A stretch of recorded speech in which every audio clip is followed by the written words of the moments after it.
बरसात की एक अंधेरी रात थी जब माया, एक युवा पत्रकार, शहर के बाहरी इलाके में स्थित एक पुरानी वीरान हवेली में पहुंची। इस हवेली के बारे में कई डरावनी कहानियां प्रचलित थीं।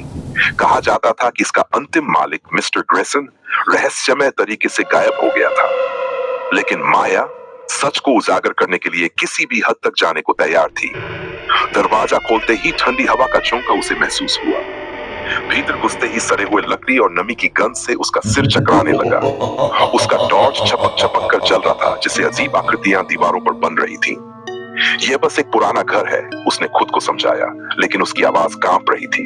अचानक ठक ठक, माया का दिल जोरों से धड़कने लगा। दरवाजा तो बंद था, फिर यह आवाज कहां से आई? उसे लगा कि ऊपर की मंजिल से कोई दस्तक दे रहा था। डर को पीछे छोड़ते हुए वह धीरे धीरे सीढ़ियां चढ़ने लगी।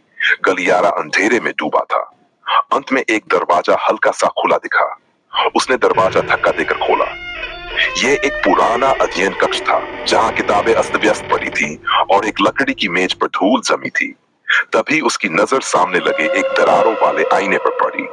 जैसे ही उसने आईने में खुद को देखा, उसे अजीब सा एहसास हुआ। उसका प्रतिबिंब कुछ अलग लग रहा था, अंधेरा, भयावह और मुस्कुराता हुआ। ठक! इस बार आवाज आईने के भीतर से आई। माया की रूह कांप उठी। कौन है? उसने कांपती आवाज में पूछा। आईने में उसकी परछाई ने मुस्कुराते हुए जवाब दिया, तुम। अचानक ठंडी सख्त उंगलियां आईने से बाहर निकली और माया को खींचने लगी। वह चीख पड़ी, लेकिन कुछ ही पलों में वह गायब हो गई। आईना स्थिर हो गया, मानो कुछ हुआ ही न हो।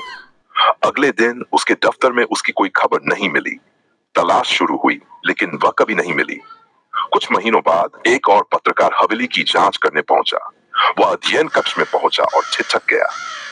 आईने में माया की तस्वीर झलक रही थी। उसकी आंखों में डर था, होंठ हिल रहे थे।